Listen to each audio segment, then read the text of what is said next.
বাংলাদেশের মানুষ অনেক আশা প্রত্যাশা নিয়ে ডক্টর ইউনূসের অন্তর্বর্তী সরকারকে বিশ্বাস করেছিল, কিন্তু আমাদের দুর্ভাগ্য, দেশবাসীর দুর্ভাগ্য, অন্তর্বর্তী সরকার এদেশের জনগণের চাওয়া পাওয়া, তাদের অকুণ্ঠ সমর্থন, তাদের ভালোবাসা, তাদের সেই অনুভূতির প্রতি অন্তর্বর্তী সরকার ছুরিকাঘাত করেছে, কুঠারাঘাত করেছে।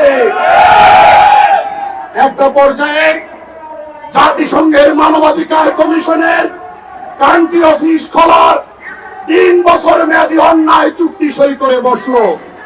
আমরা রাজপথে নেমে আসলাম।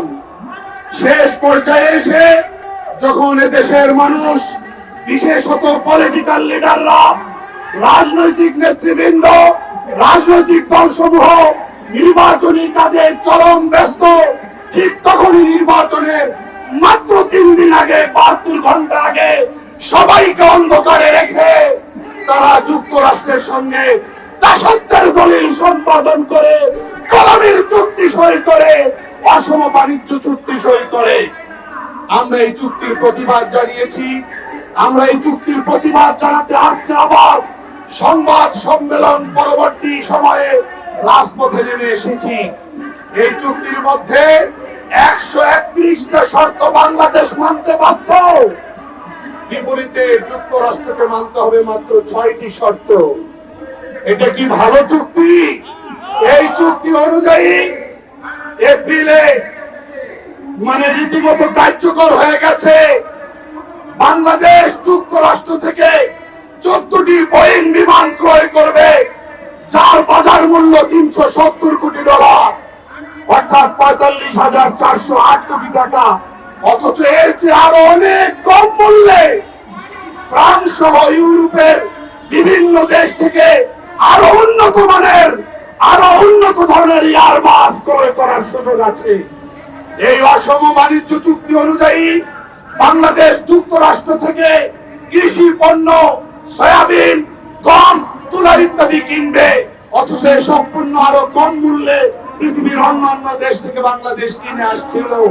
এই চুক্তি অনুযায়ী যুক্তরাষ্ট্র থেকে বাংলাদেশ সামরিক সরঞ্জাম ক্রয় করা বৃদ্ধি করবে, অন্য দেশ থেকে সামরিক সরঞ্জাম ক্রয় করা কমাবে।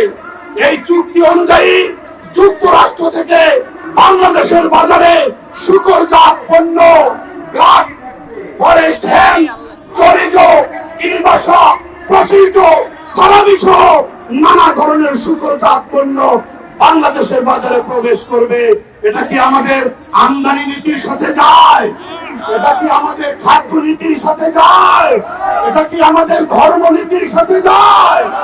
বাংলাদেশের মতো একটি মুসলিম সংখ্যাগরিষ্ঠ দেশে এই ধরনের শূকরজাত পণ্য আমদানি আমরা মেনে নেব না, আমরা মেনে নেব না।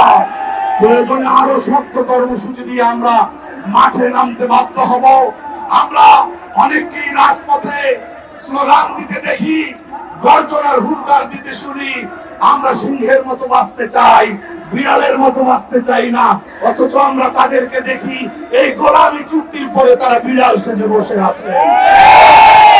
জাতীয় বন্ধুগণ, পশ্চিমবঙ্গে, আসামে, ভারতের বিভিন্ন রাজ্যে সংখ্যালঘু মুসলমানদের উপরে যে বর্বরোচিত হামলা চলছে, তাদের মসজিদ, তাদের মাদ্রাসা, তাদের বাড়ি ঘরে অগ্নিসংযোগ করা হচ্ছে, আমরা এটাকে মানবতা বিরোধী অপরাধ হিসেবে ট্রিট করছি। বিজেপি সরকারকে এই মানবতা বিরোধী অপরাধ, এই জুলুম, এই অত্যাচার, এই নিপীড়ন বন্ধ করতে হবে। আমরা বাংলাদেশ থেকে সকল দেশপ্রেমিক জনতার কাছে উদাত্ত আহ্বান জানাবো, যে কোনো মূল্যে আবহমান কাল থেকে চলে আসা আমাদের হিন্দু মুসলিম সহ অবস্থানের সুন্দর সংস্কৃতি সৌন্দর্যকে আমরা সবাই ধরে রাখবো। আপনারা সবাই ভালো থাকুন, সুস্থ থাকুন। আমরা বর্তমান সরকারকে এই বাণিজ্য চুক্তি বাতিলের এবং জাতিসংঘের মানবাধিকার কমিশনের কান্ট্রি অফিস খোলার চুক্তি বাতিলের কার্যকর পদক্ষেপ নেওয়ার জন্য উদাত্ত আহ্বান জানাচ্ছি। ধন্যবাদ সবাইকে।